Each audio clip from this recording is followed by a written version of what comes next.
प्रिय मित्रों, आपका हमारे YouTube channel JR astrology one में हार्दिक अभिनंदन है। और आज ये टॉपिक ये है आपके लिए मकर राशि कि मकर राशि ये श्राप तुम्हें सबको लगा। जी हाँ, मकर राशि के जातक को इस वीडियो में हम आपको एक ऐसा श्राप बता रहे हैं आपके लिए जो आप सभी लोगों को लगा हुआ है और सभी जो हैं उस श्राप को भुगत रहे हैं।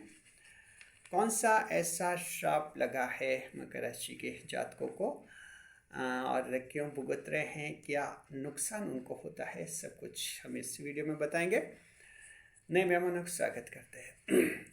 अगर आप पहली बार चैनल पर पधारे हैं तो आपका शुक्रिया तहे दिल से और आपको गुलदस्ता भेंट। आपसे निवेदन की चैनल को सब्सक्राइब करें और हमारी विकास यात्रा में हिस्सेदारी अदा करें। देखिए कि जो मकर राशि के जातकों आपकी राशि को जो श्राप लगा है वो आपके देवगुरु बृहस्पति की तरफ से लगा हुआ है। और देवगुरु बृहस्पति की तरफ से ये श्राप लगा हुआ है कि चूंकि देवगुरु बृहस्पति मकर राशि में आपकी राशि में जो हैं नीच के माने जाते हैं, डेविल रिलेटेड माने जाते हैं, इसलिए श्राप ये है मकर राशि आपको कि आपको कोई गुरु नहीं मिलता। जी हाँ, गॉडफादर नहीं मिलता। ऐसा कोई व्यक्ति आपको नहीं मिलता जो आपको सलाह दे सके, आपको रास्ता दिखा सके। हालांकि देवगुरु बृहस्पति आपके शासक ग्रह भी होते हैं, रूलिंग प्लेनेट भी होते हैं जो आपके जीवन को बहुत ज़्यादा प्रभावित करते हैं। लेकिन बड़ी बात यह है कि इन्हीं देवगुरु बृहस्पति के कारण आप गुरु से वंचित भी रह जाते हैं। तो मकर राशि के जात को ये एक ऐसा श्राप है जो आप सभी को लगा हुआ है, चाहे महिला हैं या पुरुष हैं, गांव के हैं या शहर के हैं, सफल है या विफल है, इससे कोई फर्क नहीं पड़ता है। अब बात देखिए कि अपवाद हो सकते हैं, कोई अपवाद हो सकता है जो ये दावा कर सकता है कि उसका कोई गुरु बना हुआ है, अन्यथा आमतौर पर मकर राशि के गुरु बनते नहीं हैं, क्योंकि मकर राशि या तो खुद पर ही विश्वास रखते हैं या ईश्वर पर ही विश्वास रखते हैं।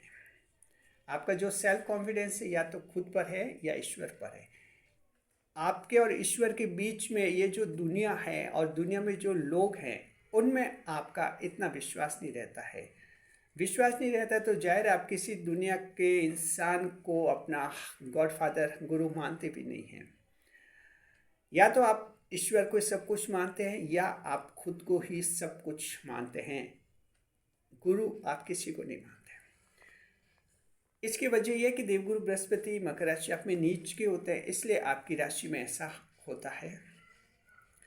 अगर आपको गुरु मिल भी जाए तो या तो आपको ऐसे गुरु मिलेंगे जिन्होंने जो एकलव्य से अंगूठा ही मांग लिया था दीक्षा में कि तुम्हारी अंगूठा ही हमें दीक्षा में दे दीजिए। अब जब अंगूठा दीक्षा में दे दिया तो उसके बाद फिर धनुर्विद्या सीखना कितना मुश्किल हो गया था। हालांकि असंभव नहीं हुआ था, दुनिया में कोई भी बात असंभव नहीं रहती किसी के लिए। लेकिन एक बात फिर भी है कि ऐसे गुरु जो दीक्षा में अंगूठा तक मांग लेते हैं, या तो ऐसे गुरु मिलते हैं आपको या फिर ऐसे गुरु मिलते हैं जो पूरी तरह से आपसे जलन करने लग जाते हैं, आपके कंपटीशन में आ जाते हैं। तो जाहिर है कि आप गुरु बनाने में इंटरेस्ट लेते भी नहीं, रुचि रखते भी नहीं हैं। लेकिन मकर राशि के जात को ये एक श्राप है। श्राप इसलिए है कि अगर किसी को गुरु नहीं मिला तो गुरु के बिना ज्ञान कहाँ मिलेगा, ज्ञान कैसे मिलेगा, ये भी एक बात है। रास्ता कौन दिखाएगा आपको? कोई भी मकर राशि का कोई भी व्यक्ति है, कोई भी आप नया काम कर रहे हैं तो जाहिर है रास्ता दिखाने की भी तो जरूरत होती है। नए रास्ते पर जाएंगे, रास्ता किधर जाएगा, टेढ़ा मेढ़ा कैसा रास्ता है, अंधेरे से गुजरना होता है, वहाँ भी अंधेरे में रास्ता दिखाने वाले गुरु ही होते हैं। तो इस तरह से मकर राशि के जात को आपके लिए ये श्राप की स्थिति बन जाती है जहाँ आपको सही समय पर सही सलाह नहीं मिलती है। और ये वजह है कि सरकारी नौकरी की परीक्षा की जो कंपटीशन देते हैं स्टूडेंट्स, कई सालों तक मेहनत करने के बावजूद भी जो है सफलता हासिल नहीं होती और बाद में उनको एक बड़ा कारण ये लगता है कि उन्होंने कोचिंग नहीं ली या उनको कोई गाइड करने वाला नहीं मिला, गाइडेंस देने वाला नहीं मिला। ये होता है जॉब में है, आपके बिजनेस में है, जीवन में है, वैवाहिक जीवन में, कई प्रेम संबंध में, कहीं भी हो, आपको ऐसा लगता है कि कोई बताने वाला नहीं था। अगर बता देता तो हम संभल जाते हैं या इस तरह से कर लेते हैं। लेकिन चूंकि अब किस्मत में आपके लिए गुरु नहीं लिखे हैं, तो हम आपको इसमें 7 ऐसे पॉइंट्स बता रहे हैं मकर राशि के जात को, जहां आप इन पॉइंट्स को समझोगे, जीवन में आप लागू करेंगे तो आपको कोई दिक्कत नहीं आएगी और आप फिर अपने गुरु खुद ही बनेंगे। तो मकर राशि आपको खुद ही अपना गुरु बनना होगा। खुद ही गुरु बनने के लिए 7 तरह के स्टेप्स आपको लेने होंगे। इसको समझिए, अच्छी तरह से समझेंगे, आपको फिर कोई दिक्कत नहीं आएगी और कहीं गुरु के लिए मोहताज भी नहीं होना पड़ेगा। पहला तो यह कि देखिए, मकर राशि के जात को आप अच्छी तरह से समझिए कि आपको कोई गाइड करने वाला है भी नहीं, मिलेगा भी नहीं। हालांकि बड़े भाई भी होते हैं, पिता होते हैं, माँ होती है, बड़ी बहन होती है, ये गाइड तो करते हैं, लेकिन इनका गाइड आप मानते नहीं, इनका गाइड आपको सही नहीं लगता है, तो इनके गाइडेंस में आप रहना नहीं चाहते हैं। कोई भी व्यक्ति आपको गाइडेंस देगा, सलाह देगा, तो आप मानेंगे नहीं आपका दिमाग उस बात को नहीं मानेगा। तो इसके लिए आपको क्या करना है, खुद आपको अपने अनुभव से सीखना है सबसे पहले। तो अनुभव से सीखने का मतलब ट्रायल एंड एरर थ्योरी कहते हैं इसको। अनुभव से सीखने का मतलब ये कि गलतियाँ बार बार आप नहीं दोहराएं। कोई भी काम आप करेंगे, शुरू में गलतियाँ करेंगे, गलतियाँ की, अब उन गलतियों को बार बार आप नहीं दोहराएं। एक गलती होगी, तय कर लीजिए कि आगे वो गलती नहीं होगी। तो इसे कहते हैं अनुभव से सीखना। अब अनुभव से सीखने का मतलब ये नहीं कि 5 साल तक एक काम किया, 5 साल तक अनुभव लिया। अनुभव से सीखने का मतलब ये नहीं है गलतियों पर गलतियां करते रहे 5 साल तक, इसका मतलब कुछ भी नहीं सीखा अनुभव से। अनुभव का मतलब एक गलती की, उससे सीख लिया, आगे ये गलती नहीं करेंगे। ऐसा सबसे पहला पॉइंट है, इसको ध्यान में रखिए। ट्रायल एंड एरर ये आपको अपने लेवल पर ही करना होता है, कहीं और पूछने की ज़रूरत नहीं है। जो भी काम कर रहे हैं आप, चाहे कलाकार हैं, व्यापारी हैं, आप सरकारी परीक्षा की तैयारी कर रहे हैं, आप खिलाड़ी हैं, चाहे आप कंपनी में कहीं नौकरी कर रहे हैं, कहीं भी आप अपने अनुभव से सीखिए और तय कर लीजिए कि गलती दोबारा नहीं करेंगे। दूसरा, ये कानूनों का आपको पालन करना चाहिए। हालांकि मकर राशि कानूनों का पालन करते हैं आप, शनिदेव राशि के स्वामी होते हैं, इसलिए आपसे कानूनों का पालन करवा लेते हैं वो, और आपके जेन में, आपके मन में देश के कानूनों के लिए इज्जत बनी रहती है और आप करते भी हैं इनका पालन, ये हम मानते हैं। लेकिन फिर भी ध्यान रखना चाहिए, ख़ास तौर पर अगर आप कानूनों का पालन नहीं करते तो फिर दिक्कत भी हो जाती है, उसके सज़ा भी आप जानते मिल जाते। तो कानूनों का अवश्य आप पालन करें। जो भी आप जीवन जीने का आपका तरीका है, उसमें ये मेन पॉइंट जरूर रखें, कानूनों का पालन करेंगे। कानूनों का पालन करेंगे तो दिक्कत नहीं आएगी। कानून में कहीं फंसेंगे, फिर सलाह देने के लिए हज़ारों लोग आपको सलाह देंगे कि ऐसा नहीं करते, वैसा नहीं करते, तो इसलिए आपको खुद ही ये ध्यान रखना है। तीसरे पॉइंट पर यह है कि लेटेस्ट टेक्नोलॉजी का यूज़ करना है। जी हाँ, ज़माना टेक्नोलॉजी का है। आप चाहे बिजनेस कर रहे हैं, जॉब कर रहे हैं, कोई भी काम कर रहे हैं, जो नई नई टेक्निक आ रही है, एआई सिस्टम आ रहा है, आर्टिफिशियल इंटेलिजेंस सिस्टम आ रहा है, एल्गोरिदम, नए नए एल्गोरिदम आ रहे हैं, आपके लर्निंग मशीन्स आ रही हैं, और ये जो इसके अलावा आपके कई नए नए सॉफ्टवेयर आ रहे हैं, कंप्यूटर है, इंटरनेट है, इन सब का इस्तेमाल आपको करना चाहिए। नई नई टेक्नोलॉजी से आपको जोड़ना है।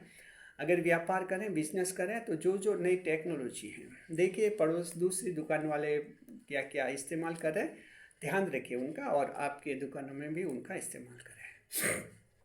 तो इस तरह से लेटेस्ट टेक्नोलॉजी आपको यूज़ करनी चाहिए। कंपटीशन दे रहे हैं सरकारी नौकरी का, उसमें आप यूज़ कीजिए। आपके यूट्यूब चैनल है, वहाँ भी जो लेटेस्ट टेक्नोलॉजी हैं उनका आप प्रयोग कर सकते हैं। जीवन में कई ऐसे आयाम हैं जहाँ इनका आप प्रयोग कर सकते हैं।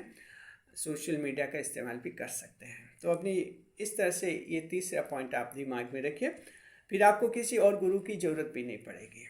चौथे नंबर पर हैं वो है जो देखिए कि जो लोग फेल हो चुके हैं उनके कारणों को आप समझिए। कोई भी आप जो लक्ष्य मकसद तय किया है, लक्ष्य तय किया है, उस फील्ड में आगे किसी ने क्या काम किया है, उस फील्ड में कौन फेल हुआ है, किस कारण से फेल हुआ है, उन कारणों को आप जरूर जानिए। अगर आप व्यापारी हैं, चाहते हैं कि बड़ी दुकान बड़ी बन जाए, बड़ा शोरूम बन जाए, तो ऐसे कुछ उदाहरण ज़रूर देखिए कि जिन्होंने बड़े शोरूम बनाने के प्रयास किए थे और फेल हो गए थे। क्यों फेल हो गए थे, उनके कारण समझिए, कारण समझेंगे और फिर मन में तय कर लीजिए कि आप ये गलतियाँ नहीं करेंगे। तो इसे कॉम्पिटिटिव एटीट्यूड्स कहते हैं इसको। तो कॉम्पिटिटिव एटीट्यूड आपका लर्निंग एटीट्यूड होना चाहिए कॉम्पिटिटिव का। तो जो लोग फेल हो चुके हैं वो गलती आप नहीं करें, तो इससे जो है आपकी सफलता भी मिल जाएगी और किसी गुरु की आपको ज़रूरत भी नहीं पड़ेगी। पांचवें पॉइंट ये है कि आप जो हैं सामाजिक मर्यादाओं का पालन करना है, नैतिकता का पालन करना है। कोई भी काम करें जीवन का, जहाँ भी रह रहे हैं, जिस रूप में रह रहे हैं, आप बिल्कुल समाज की मान मर्यादाएं बनाए रखनी, नैतिक आचरण, बच्चों पर, महिलाओं पर कोई अत्याचार अपराध नहीं करने हैं, बुजुर्गों का आदर वगैरह आप करते रहिए। तो इस तरह से जो है सामाजिक मर्यादाएं आप रखेंगे तो आपका एक अच्छी सोशल सिक्योरिटी भी आपको अच्छी फील होगी। छठे नंबर पर देश का और समाज सेवा का भी जरूर सोचें। देश के बारे में सोचना, आप जो काम कर रहे हैं देखना जरूर, देश पर क्या प्रभाव पड़ेगा, समाज पर क्या प्रभाव पड़ेगा, लोग क्या सीखेंगे या क्या नहीं सीखेंगे, इन बातों पर भी थोड़ा ध्यान जरूर दें। हालांकि ऐसा बात नहीं है कि आप वही काम करें जो देश सेवा या समाज सेवा के ही हो। आप अपने पर्सनल कोई भी काम कर सकते हैं, आपका बिजनेस है, जॉब है, आप अपनी इच्छा से कीजिए, लेकिन सोचिए जरूर कि आप कोई भी ऐसा काम नहीं करें जिससे समाज को बड़ा नुकसान हो जाए या देश को बड़ा नुकसान हो जाए। ये आपको ध्यान रखना है। और सातवां और बहुत ही महत्वपूर्ण बात यह है कि खुद का फ़ायदा भी आपको देखना चाहिए। आप दुनिया में रहते हैं और दुनियादारी का इस्तेमाल भी आपको करना होता है। अगर पूरी तरह से आप 100% सेक्रीफाइस ही करते रहेंगे, त्याग ही करते रहेंगे, तो आखिर आप खुद निराश हो जाएंगे, डिप्रेशन में आ जाएंगे। इसलिए जीने का सबसे अच्छा तरीका मकर राशि ये होता है कि आप दूसरों के फायदे के साथ साथ अपना खुद का भी फायदा देखें। आपको अपना फ़ायदा देखना चाहिए, आपका परिवार का भी फ़ायदा देखना चाहिए, मित्रों का, रिश्तेदारों का, उनका भी सोचना चाहिए कि उनको भी कुछ फ़ायदा हो जाए। तो एक बैलेंस आपको रखना होता है। यह मकर राशि जो बैलेंस रखते हैं वो ज़्यादा सुखी भी हैं, ज़्यादा आगे भी बढ़ते हैं। अगर ये अनबैलेंस्ड चीज़ बन जाती हैं, जैसे या पूरी तरह से दूसरों का फ़ायदा आप देख रहे हैं, तो डिप्रेशन, निराशा में हो जाएंगे। या सिर्फ अपना ही फायदा देखेंगे तो लोग फिर आपको इज्जत भी नहीं देंगे, मान सम्मान, रेस्पेक्ट भी नहीं देंगे, और लोग फिर आप पर विश्वास भी नहीं करेंगे, सोचेंगे कि ये स्वार्थी है, महास्वार्थी है, घोर स्वार्थी है। तो आपको जो है एक बैलेंस पोजीशन बनानी है, बिल्कुल बैलेंस्ड वाली, जिसमें दूसरों का सोचिए, साथ में अपना भी सोचिए। ये 7 ऐसे स्टेप्स हमने बताए हैं जिनका आप इस्तेमाल करेंगे तो फिर ये श्राप आपको नहीं लगेगा। दूसरों को भले लग जाए लेकिन आपको नहीं लगेगा, क्योंकि आपने ये 7 तरीके इस्तेमाल कर लिए हैं, समझ लिया है, इनको जीवन में लागू कर दिया है। फिर आपको किसी और गुरु की ज़रूरत भी नहीं पड़ेगी। तो ये बात है मकर राशि की जात को। और देखिए, शुक्रदेव आपके योग कारक ग्रह होते हैं, बुध ग्रह भाग्येश होते हैं, मंगल देव उच्च के होते हैं। ये बड़े बड़े ग्रह जो हैं आपका सपोर्ट करते हैं और आपको मंजिल तक पहुंचाते हैं, लक्ष्य तक भी पहुंचा देते हैं। शुक्रिया आपका, बने रहे हमारे चैनल के साथ। वीडियो पर लाइक करें, शेयर करें, कमेंट्स करें। शुक्रिया।